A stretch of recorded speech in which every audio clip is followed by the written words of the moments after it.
hivyo msimame imara. Wale ambao wanayumba yumba, muwaombee warudi laini. Si mnawajua? Mnawajua? Mimi sitataja majina. Ya mwisho, baba, kuanzia kesho tutakuwa na mkutano kubwa ya climate change kule Nairobi. Hii wiki ambayo inakuja. Na umefanya vizuri kwamba kabla ya hiyo mkutano uweze kuja Narok. Narok is the best example of how kucheza na climate change inaweza haribu nchi. Sasa baba, ukienda pale uambie kwamba hakuna champion mkubwa Kenya hii wa climate change asipokuwa baba. Yule Zakayo akienda kule asema ati yeye ndio champion ya climate change, muulize misitu yetu inaenda wapi? Kwa nini amekubali watu waingie ndani ya msitu ati waanze kukata miti? Ati anasema amekubali mambo ya logi. Hata kule kwetu, unajua huyu jamaa amezoea kunyakua mashamba. Mke wake amekuja akasema ati ameinherit 200 acres ya Kakamega Forest. Wananchi wa huko wamesema tawe, hawatakubali Mama Ruto aende achukue msitu eka 200 ya Kakamega ati anasema ameinherit hiyo msitu. Sisi Waluya tumekaa ngumu na Eugene yuko hapa. Wamasai pia mkae ngumu, mulinde msitu yenyu, na sisi tutawaunga mkono kama familia ya Azimio. Nasema asanti sana, Mungu awabariki, muendelee kuzidi kukaa ndani ya Azimio. Hapo ndio nyumba yetu. Mkienda kando, mtakuwa mnapotea. Wamasai mtasimama imara na baba? Wangapi wanasema watasimama imara na baba? Baba, asanteni sana, Mungu awabariki. Asante sana mheshimiwa. Mpigie makofi kabisa. Sasa nafikiria nitasema machache ndio nimwalike mheshimiwa Eugene Wamalwa aalike baba. Hiyo ndio inaitwa protocol ambayo inatakiwa ifuatwe. Sababu hata ni principle. Asante sana. La kwanza ni kukaribisha baba tena Narok na wageni wake wote na wananchi wote ambao wamekuja kujumuika na Christine Lemay. La pili ni congratulate. I want to congratulate my sister Christine for the good work that she has done. She has built such a beautiful home, and I think that is what everybody should strive for. Congratulations once again. I'd like to also thank this family, Lemay family. Hii family ya Lemay imekuwa mbele ya jamii ya Maa. Na tunaona baba yao ndiye alikuwa kwa senator ya kwanza, na baba tunakwambia asante na Mungu atakuweka zaidi. Na umetufanyia mengi mazuri sana. Uongozi itabaki kwa hii familia. Na Christine ameonyesha kwamba uongozi uko. In fact, former MP ama the immediate MP wa Narok South ni wa hii family, na ni mtu mmoja ambaye mimi nilifanya naye parliament, na hakuna mtu ambaye anabidii na ambaye anapenda jamii ya Masai kama Corey Lemay. Kwa hivyo hii ni familia ambayo mimi najua ni familia ya maana sana. Ile ningetaka kusema ni kwamba sisi tuko na hii family ya Lemay, tuko na nyinyi. Kile ne bondai. Nento nyoka mo erara altunganak lekinyor, ni rara no Masai. Ni yola ji mna pena bolo show, neke bwetare ondai tangata bogi. I think I would like to touch on just a few things. First of all, I would like to thank the people of Narok for standing with Baba and me in the last elections. We won. We won. And God knows that. But the usual thieves, the usual criminals took away our victory. But God knows they'll pay for it one day. You cannot just keep on disenfranchising the people, yet you think you are going to go far. We are having a lot of issues in Narok. And I would like to first of all start by saying that we are in ODM rightly, and we are there to stay. I was a member of parliament for Narok North between 2013 and 2022. In my first time, I was in TNA with Uhuru Kenyatta.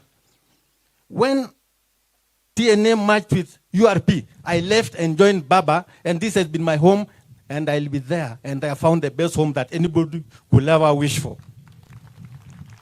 And I'm not in politics for money. I'm not in politics for self-aggrandizement. I'm in politics because of my people. I'm in politics to defend my people. Whether I'm hungry, whether I'm thirsty, I know that is the water of life. It's just God and my people. So if anybody thinks that they are going to overrun us in Narok, please go back to the drawing board, because Narok is an ODM zone and it will remain an ODM zone, and there is nothing anybody can do about it. We have got a lot of challenges in Narok. Somebody took my seat, but instead of even trying to serve the people I wanted to serve, he has become a cannibal. He's cannibalizing them. He's taking their jobs. He's denying their children bursaries. He's denying them salaries. He's even denying them medicine in hospitals. He's denying them everything. They become orphans with no father, no mother. The other day, Ruto went and abused me. He has been abusing me every day with another one called Sangok. I don't even know where that one came from.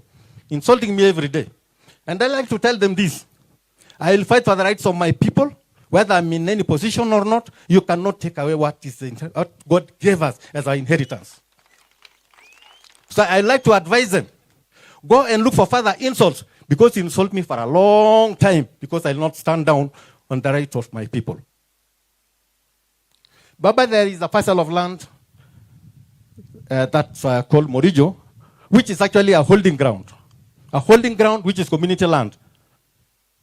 The other day, Ruto fraudulently went and secured a title in the name of the county government, which means that he has taken away the land from the community, the Purko community. He has even started dividing it, subdividing it, giving it to people whom we do not know what rights they have over the land. And worse of all, he does not involve the community, neither does he even involve the county assembly. The county assembly people are here. I don't know that that thing has ever been brought to the county assembly. Assembly. So how can one man decide to alienate the land of our people and decide to sell it any way he wants? It will not happen. I would like to call upon the elected people of Narok, especially the national leaders, the members of parliament, the senator, to come and rescue their people from land grabbers and from the oppressors. The other day, I talked to Simon Chelogwe, who is the minister for cooperatives. And I told him, because you came to claim some land here, that is not your land. That is the birthright of our children. Please leave it. I told him that. And he told me, that is government land. That is, we were given by the governor. The land does not belong to the governor. And I want to tell him now on TV, please leave our land alone. Leave our land alone. When you come and talk about development, we don't hate development. But on what basis are you developing that land? Who is the developer? What are they giving to the people? Who is compensating them? And where is the money for compensation going to? I like to call upon the elected leaders of Narok, especially those ones in the national assembly. Forget those ones who are nominated, who are the most news makers. I'm talking about the representatives of the people. Your people are crying for justice. Your people are asking, where are our leaders? Your silence is too loud. Come to the rescue of your people. Tell Chelogwe, tell his boss that there is no land for outsiders in Narok. We know these are grabbers. Na mimi nashangaa hii dunia. Mtu unachukua shamba kila mahali. Na pale utakuishia ni fiti 6 kwa 6. Ni ya nini yote? Ni ya nini? Kwa hiyo mimi nikataka kusema hakuna shamba Ruto anapeana. Hakuna. Purko haikukubali. Hata amechafua Archbishop Sabit kusema ati amekubali. Hakuna mtu amekubali, na kuna njia kwa katiba na kwa sheria zingine za kuchukua ardhi ya community. Na moja ni kwamba lazima wakubali, lazima wapewe fidia ama compensation, hawezi kuchukua shamba ya watu namna hiyo. So I call upon those leaders, the elected leaders, please come to the rescue of your people.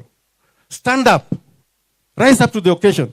Don't keep quiet when your people are suffering. Told the president that the land that is being given out does not belong to those people. It belongs to the community. Ingine ambaye ningetaka kusema, juzi kulikuwa na wazee waliitwa, sababu title deed ilitolewa tarehe 2 mwezi wa 8 2023.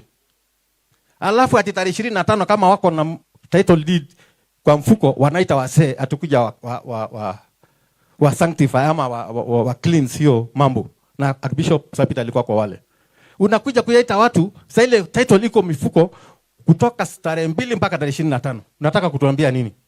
Wakili walipoya akajaribu kusimama kuambia sheria inasema hivi. Katiba inasema hivi. Wakamwambia sisi hatujui sheria. Hata Ndutu mnasikia akinitukana akisema ati niende Hague sababu kotini ya Narok ya Kenya ni ndogo kwake. Simulisikia? Akinitukana hivyo. Simulisikia akisema ati kenda ajue mimi ndio rais wa Narok. Sasa jamani, kwani Kenya tuna rais wangapi? Sababu mimi nilikuwa nafikiria Narok iko ndani ya Kenya. Sasa ukianza kuniambia na kutukana watu kutuambia ati yeye ndio governor ya Narok na atafanya vile anataka, kweli anasaidia huyo Ruto wake ama anammaliza kwa jamii ya Wamasai?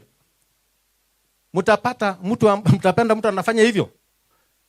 Baba, watu wako wima. Tutasimama na wewe, na mimi naambia hawa watu wanafikiria kuingia kiti nitakuwa huko milele, mwaka moja imekwisha. Hiyo ingine itakimbia. Kwa hivyo wale wanafikiria ati watakuwa huko forever ama tumekwisha, mtungojee 2027. Na baba, tafadhali. Tafadhali baba, ujua huna mtu mwingine utatawachia. Hakuna. Hakuna kama jamii ya Masai. Ulisimama na sisi kwa mao, umesimama na sisi kwa njia yote, na wewe tu ndiye ambaye umetuokoa. Na hatuna mtu mwingine hata nani akisema. Ningetaka tu kuambia, sababu sitaki kuzungumza zaidi sababu baba nataka asimame na nyinyi. Kia rada isere ntu molo Maasai telemanet. Nemenola rabal. Menola rabal. Pelo torpa alikinda napana tanyen ningelapata sati obshoma ishongulupo kinyi. Ama dil chambai laore eka na milioni tikita moba mure emplot na bota Narok na milioni uni. Negu billions tomon. Anga idea yake olentutu kuna ropiani pokini to elikiyo ka jonta yake. Kaidi kuna na nona ngidinye na mara kasi. Kaidi kuna ngulupo ko loshon ay kuna nicha. I'll also maybe like to caution the so-called investors. The community has not given you their land. There are no blessings unless you are taking it by force. If you want to work with the community, follow the right procedure, follow the constitution, compensate them, and then let you be allocated the land. Otherwise, you are doing nothing. You are wasting your time because we are not going to the Hague as Ndutu wants us to go. We'll go to the courts of justice of Kenya, and I think we will get the justice because there is no court that would like people to be oppressed the way the UDA government is doing. Now, you know, you can masa ashe, amaita shoitote nebo, uto amata ngorungulupo kinyi. Amana na kuna nako ita shana mare nguriong, nangi iti ninya modai. Kai, ama kai kilwandu aja ko ready abolo sholai. Iti ade miti. Iti. Ibonu do dai sere natumo. Ibonu nu. Meta mena no kola jata shete ndobe. Kanyon dai na rai sere badolo shila nakate nguriong pa na dola jo mare nguriong. Na iso na kanya moten dai, damu kanya ngor ndai. Eme gore kanya nyoro sinta ni ku. Enyo do nyebe mai do gina morana. Wadunga leme to lo shele nyongoritu. Na yuna jogi ilpayani la lemanet. Emi ndogi abwe ishe legend tai. Anga ina tiaganda yigi joni ndai shares te KCC. Ejire bo ya jogi kin joni ndai shares. Ekin jonyo ni la mer enkulupo ni onkare nuno amirien kalusuni ni ashonga ni bu ya shono godelini. Na nguli ina ya uni na amalinyi ni geri ne me geri ngudinyi. Amara na nyoro lendu ngi normal sai. Anyo ba ga sango bora na account be menta ngi ni nati. Na account ni. Pakel wala nyinda yogore be merengo bi ngulupo gi ne bo nu la loto nganak. Aiger, na tanya ni nyiger. Na kanyi na jogi Maasai o tu dai siri. Nyamola rabata yogi yo. Na you see na jogi. I will also just one thing, Baba. I like to tell the administration here. That's the provisional administration. A lot of things are going wrong. I don't know that you are actually advising the central government. Because the grabbing of community land is a very serious issue. People are fighting bloodshed. They should not blame us because they are the ones who are causing problems. Advise the president that what's happening in Narok is wrong. It's wrong and it should not happen. Kwa hivyo baba, asante sana. Hawa watu wako na wewe na watasimama na wewe. Na Wamasai hawatatutingiza, hawatatufukuza Laikipia, watufukuze kila mahali, bacho kawaja kututoa kwa manyumba zetu. Hamadile manet, hamatuangangang dina. Wako nagule wite mo. Ne merariga nya yota ko mo mpaka ne bonu amera yoti aulu. Ni nyora. Ne mera ise ye glat oral ngone la nyene glat nda jola jola. Ore lo tungani nol mangati ndalingi. Enda jola ra. Hamuna na tumutanda entabal. Kwa hivyo pole sana kwa kuzungumza zaidi baba. Tumeshukuru na tunakukaribisha. So I'm inviting Honorable Malwa aje akizungumza alike baba.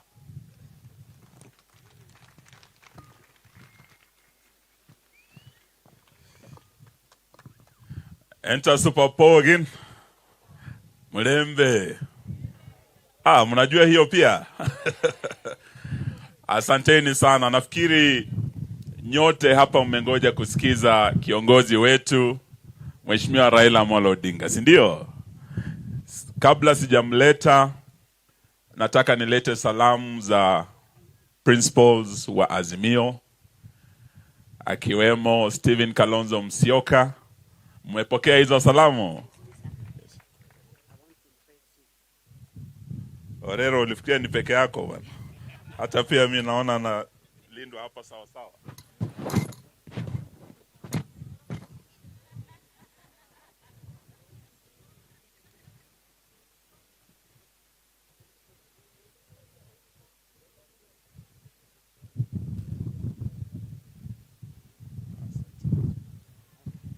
Thank you, ma'am. Thank you very much.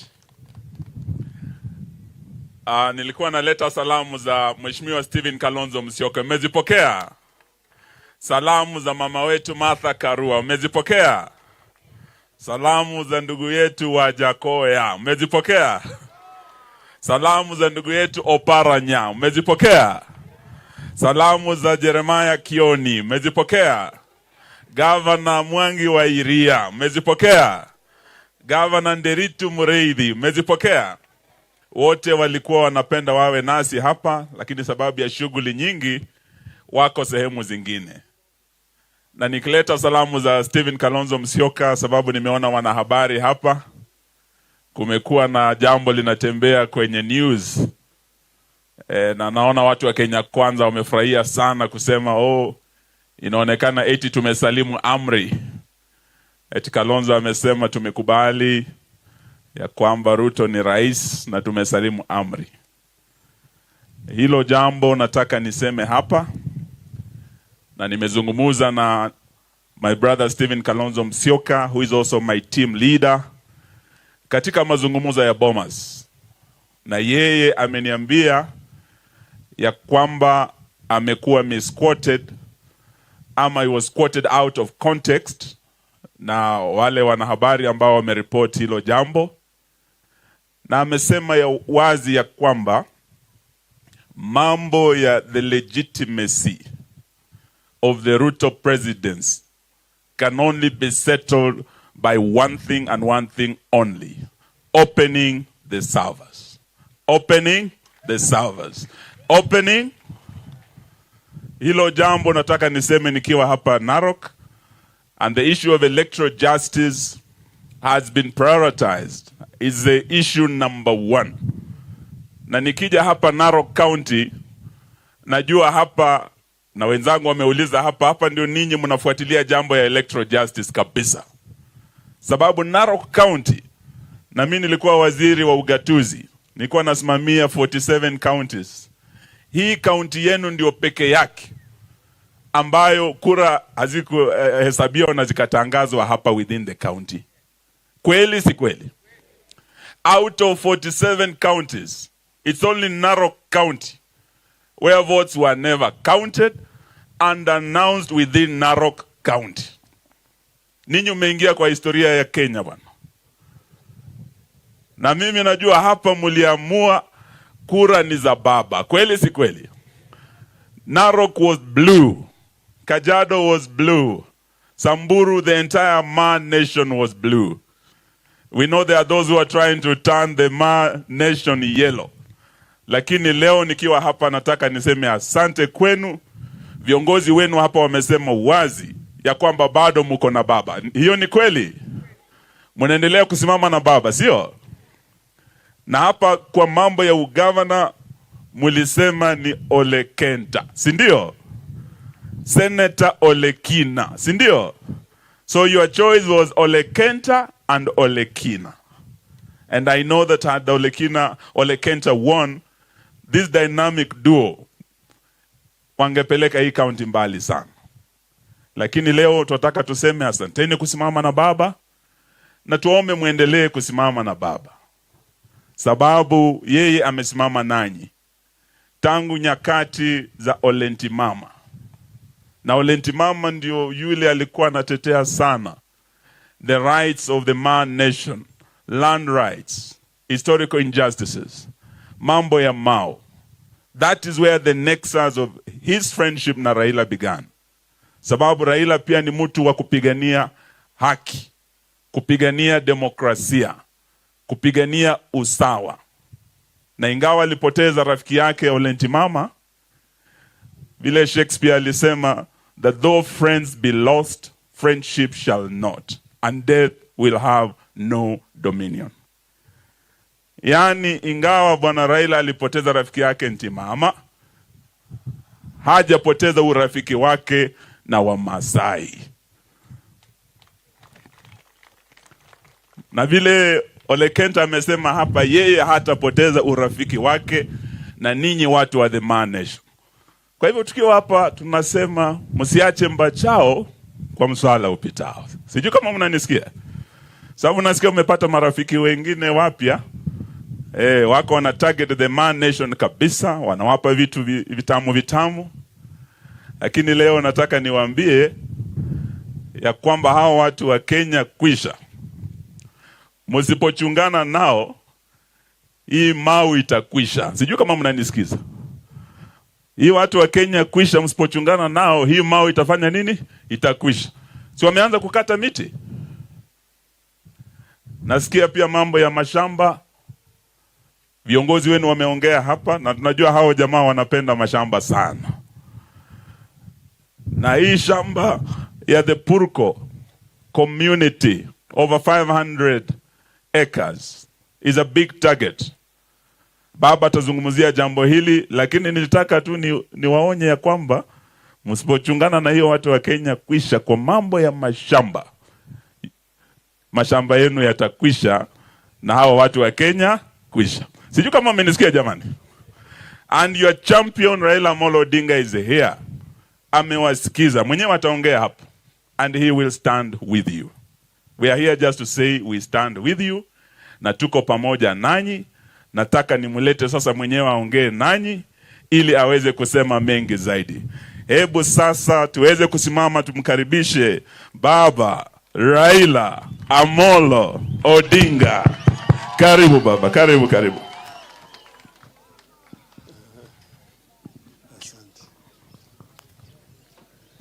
Haya. Enda sova bogin. Asholing. Naweza kuketi chini.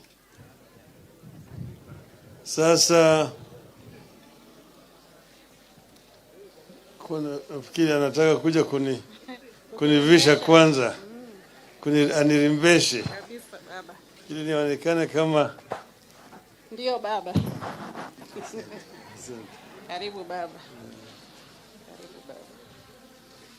Ndio baba. Asante sana. Sasa niko hapa na rafiki yangu mmoja hapa, anatoka kule upande wa Transmara, mwenye riadha mkali sana, ambaye aliweka rekodi ya kukimbia. Ako wapi? Nataka muona yeye, bwana Conchela. Unaona huyo kijana huyo? Asante baba. Sema tu jambo. Okay. Mjamboni. Anasema boge. Yidiro bibidara. Warenda ngilene jojasi yenu shida hii. Kisili ndosha na nyoshas. Nashukuru kusimama kwa podium na baba. Naleta salamu kutoka Transmara. Na nimeona kwamba nimesikia Kenta akiongea na wengine wote. Naona mnasimama vizuri. Transmara tuko na baba tangu zamani mpaka sasa na hatuwezi kurudi nyuma. My friends, we are always with Baba, we will always be with him, and we love him very much. We pray for him. God will protect him and will take him further. And he's a young man. He's a champion. Mi ndio namba 2, baba ndio namba 1. Champion ya 800 ndio baba. Thank you. Mi sina mengi, ni kusalamu tu kusema asanteni sana na nashukuru vile mnakaa na baba. Thank you. Thank you, Christy. You have a very beautiful house. I want to have breakfast there. Thank you. Asante sana.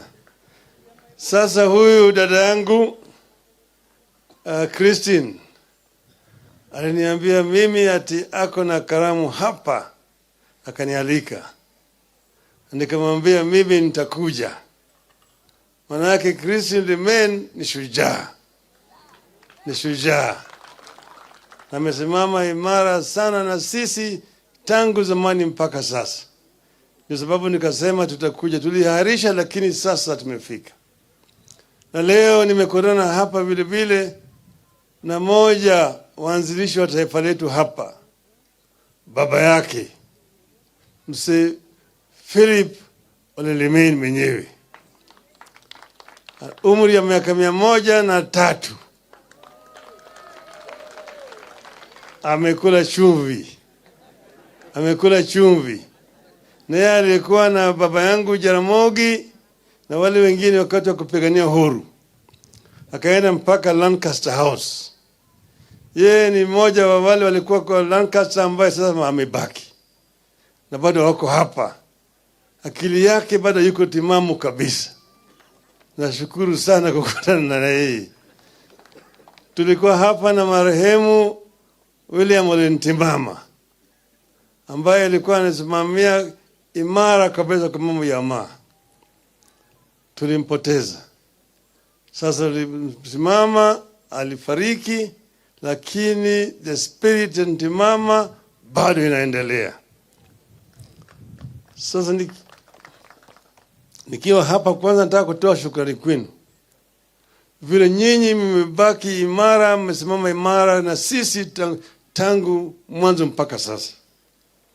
Watu wa maa wanasema na wanatenda. Hakuna kurudi nyuma. Wakisema tunaenda, sisi tunaenda. Ama sivyo? Sasa tukiwa hapa Narok, swala nyeti kila mara hapa ni mambo mawili. Mambo ya ardhi na pili ni mambo ya mazingira.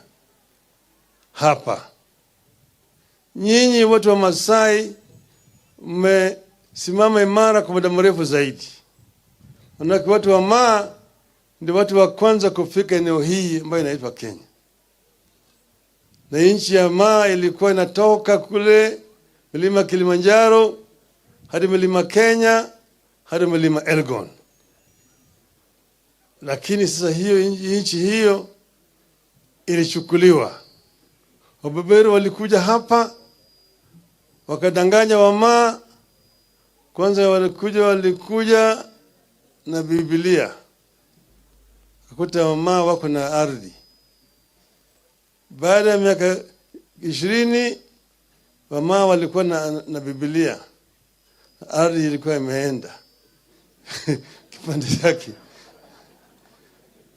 Sasa imezidi kwenda mpaka tumefika pale tuko sasa. Lakini kuna kitu ambayo inaitwa historical land injustice ambayo mpaka iangaliwe vizuri. Iko katika ile report ambayo inaitwa Ndungu Commission Report.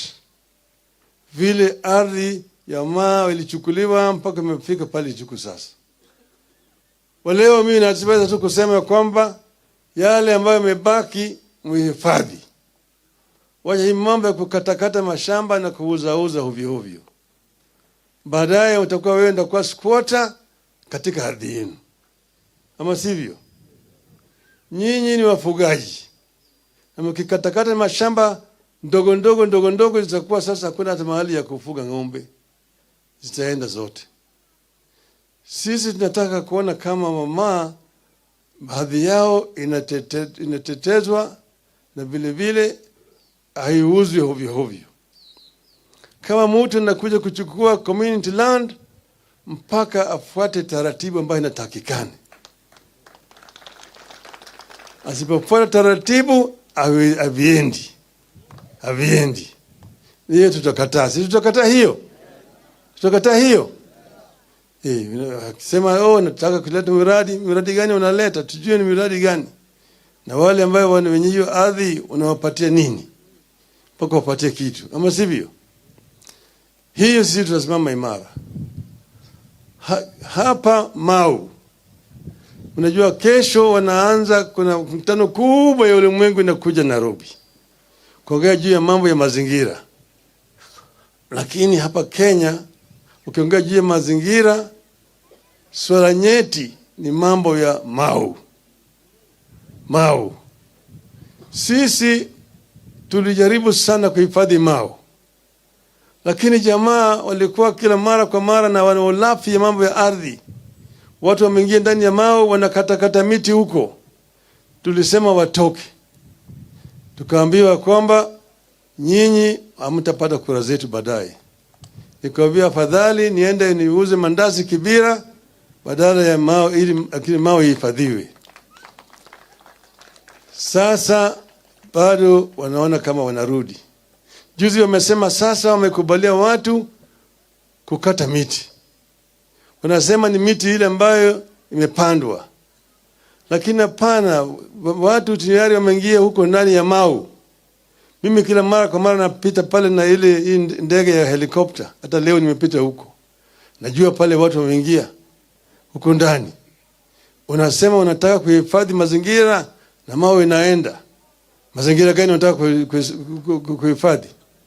Hakuna. Hawa ni wanafiki. Si wanafiki. Mau tunataka mpaka ihifadhiwe. Mambo mengine ni mambo hii ya ugatuzi. Nimesema jana. Ugatuzi tulileta ugatuzi ili isaidie Wakenya. Lakini hao jamaa hawataki hivyo. Wanataka kurudisha ile utawala ya Nairobi. Ukiona kila mara kwa mara rais kirandaranda hapa na pale, anaongea na magavana, anataka kufanya magavana wawe kama DC au PC yake hapa chini. Magavana wakaenda kule wanapiga magoti chini, wanaomba au mtukufu rais, sisi tunataka mradi hii hapa, mtukufu rais, wanarudi ile utawala ya Nyayo. Ombe mtukufu rais. Tulikuwa tumeacha hiyo. Ugatuzi inaonyesha kwamba kuna serikali mara mbili. Moja Nairobi na moja hapa chini mashinani. Na serikali hapa chini mashinani nataka ipewe pesa kutoka Nairobi moja kwa moja ifanye naye mpango ya maendeleo yenyewe. Lakini sasa wao wanabakisha pesa Nairobi, wanakuja chini hapa ili magavana waende wapige magoti chini ndio hati pesa ikuje. Sasa unaona kwa mfano mambo hii ya mbolea ni kazi ya kilimo na imegatuliwa. Sasa mbolea inatoka Nairobi, wao ndio wanakuja kugawanya hapa. Kwa sababu gani? Na mbolea hii ambayo wamekuja kugawanya ni wamepewa bure na serikali ya Urusi. Wameongeza mchanga ndani yake, alafu wanakuja ndanganya nyinyi ati sasa wamerudisha bei chini. Ati bei ilikuwa ni 7,000, sasa ni 2,500. Hiyo 500 naenda wapi na mbolea ulipewa bure na serikali ya Urusi? Umesikia hiyo maneno? Upande ile nyingine hii hata mambo ya ajira hii ya wafanyikazi ya kupande matibabu, community health workers. Nataka ati wao ndio wanataka kuajiri hao watu. Na mambo ya matibabu imegatuliwa. Hawa manases wanatakana au community health workers waajiriwe na serikali ya county, si serikali ya juu. Ingine utaambiwa ya kwamba wanakuja kuleta ati industrial park. Hiyo industrial park hiyo ni kazi ya serikali ya county. Unasema ati serikali ya county itoe 250 na wao watoe 250. Hiyo ya 250 mbona haijapewa county hapa chini? Wanabakisha kule Nairobi. Kuna mambo mengi unaweza kusema. Hawa watu hawataki kuona kama ugatuzi inafanya kazi sawa sawa. Mambo ya ununuzi wa dawa kule Nairobi. Wizara ya matibabu wamebakisha pesa, manake wanataka wao ndio wananunua dawa alafu wanatumia serikali ya chini hapa. Tunataka county, serikali ya county wapewe pesa ili wao wanunue dawa peke yao hapa chini. Upande ya barabara vile vile inatakikana mabarabara hizi za ndani hizi ya county ipewe pesa itengeneze hizo mabarabara. Mambo ya kura na kera isahauliwe. Mimi nilikuwa waziri wa barabara na ujenzi. Mimi ndo nilileta kura na kera na kenha. Lakini wakati ile ilikuwa ni wakati ya serikali ya Nairobi. Sasa kama tuko na serikali ya county, kura na kera ivunjwe. Alafu hiyo pesa ya mabarabara hizi ndani ya county yote ikuje chini hapa kwa serikali ya county. Sivyo? Sasa huyu gavana wa hapa Narok, naonekana yeye bado wanalala sana. Aliwekwa pale na bwana Chebukati, yeye hakushinda kura. Si hakushinda kura, sikenda anashinda yeye. Alafu yeye anaongea na juu yangu kama mimi ni milika yake.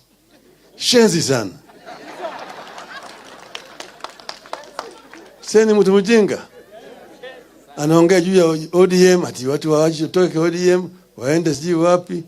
Yeye alijua ODM iliundwa wakati gani? Alikuwa wapi yeye? Alikuwa wapi yeye? Yeye kwanza ameingia kama mwizi katika kama governor. Na kama anasema hiyo atoke, turudi naye kwa debe tuone kama ataweza kushinda. Anaweza kushinda yeye? Huyu bwana Luntutu. Sasa sisi kama wanaazimio tumesema sisi si wazimu. Tunajua yale ambayo yalifanyika. Mliona kule Gabon walifanya mapinduzi juzi. Walifanya uchaguzi. Wakatangaza bwana Bongo rafiki yangu ndiye alishinda. Lakini jeshi lilipopindua likaenda kafungua sava. Mpata ya kwamba Bongo walipata tu kura 18%. Na yule mpinzani wake akapata 77. Tunaona hiyo? Tunaona hiyo mambo ya sava? Kwa sababu tunasema tunataka sava ifunguliwe. Mnakubali sava ifunguliwe? Mnakubali sava ifunguliwe? Hapo nasema ifunguliwe, nione mkono hapa. Sifunguliwe. Hata sheria inasema kwamba kabla uchaguzi mwingine jaandaliwa inatakana sava ikaguliwe.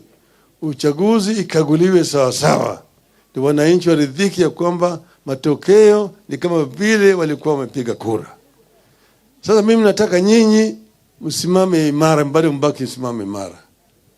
Sisi tuko na mpango kamili ya kubadilisha mambo mengi zaidi. Hawa watu walizuia ushindi zetu. Lakini sisi tunataka kuona kama wananchi wanazidi na maisha yao sawa sawa, upande ya kilimo, upande ya ufugaji na kadhalika, uchumi inaendelea. Yale ambayo sisi tunafanya ili tuweze kuboresha hali ya maisha ya watu wetu. Kuna wale wabunge mbali nyinyi mlichagua, lakini wamenunuliwa. Kule kimekuwa kama ni mnada. Wajumbe wananunuliwa kama yule mtu ambaye ananunua ng'ombe kule kwa mnada. Wanaenda pande. Ndio sababu tunarudi kwa wananchi. Ati wananchi ndio hawezi kununuliwa kwa njia hovyo hovyo. Lakini bunge wamechukua. Sasa hata mahakama vile vile namna hiyo. Nuna juzi anasema mtu ambaye ako hapa kama Mkenya ati wewe unachagua matatu. Uhame Kenya, niweke wewe jela au uende mbinguni. Je, hiyo ni mtu gani? Hiyo mtu ni rais kweli? Mimi ni rais. Wewe sasa kama mtu kama mimi nihame Kenya niende wapi? Yeye anasema akuweke wewe jela. Kupeleka mtu jela kwanza mpaka uchunguzi ifanyike, apatikane ana hatia, ipeleke mahakamani, mahakama iridhike kwamba jamaa kumbe ana hatia, ana makosa, ndio mahakama yaamue kupeleka wewe jela, ama sivyo? Sasa mtu anasema mimi nitakuweka wewe jela. Alafu anasema usipoweka wewe jela nitakupeleka mbinguni. Sasa wewe ndiye Mungu ambaye atapeleka watu mbinguni. Simuona Kenya imeharibika. Si Kenya imeharibika. Watu kama hao wanataka waendelee kutawala Kenya. Nataka watu kama hawa. Sisi hatutaki kurudisha Kenya kule tulitoka. Nataka Kenya ambayo inatawaliwa kwa njia ya kidemokrasia, serikali yenyewe inafuata sheria. Kama mtu amefanya makosa, anashtakiwa, alafu yeye vilevile anajitetea, kisha kipatikana na makosa, anapewa hukumu na mahakama. Kama hakuna makosa, yeye anawachwa. Sio ndio kitu tunataka? Hatutaki Kenya ambayo inatawaliwa na majangili.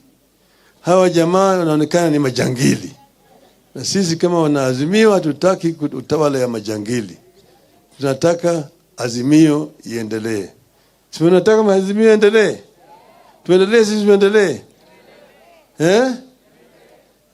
Juzi watu vijana wetu waliuawa wengi wakifanya maandamano. Na maandamano imekubalika kisheria katika katiba yetu, fungu ya 37 inasema Wakenya wanaweza kufanya maandamano ya amani.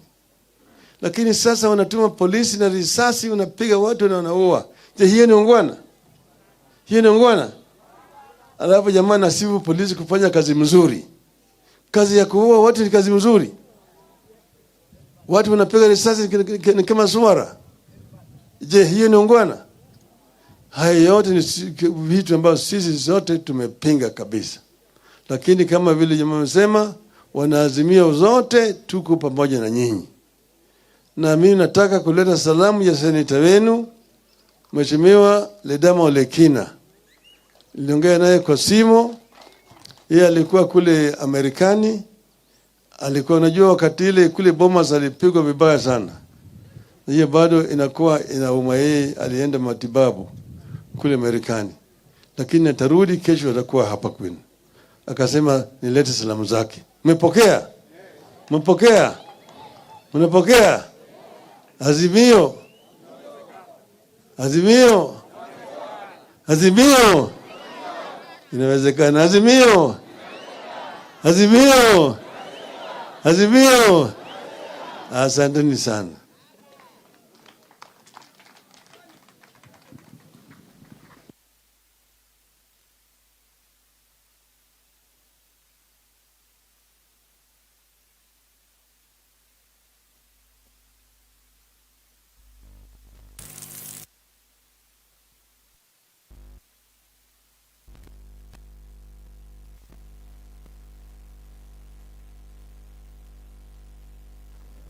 Asante sana. Basi tutasimama polepole tupeane nafasi Mheshimiwa Raila Odinga anapotoka. Tupatie mziki tafadhali DJ.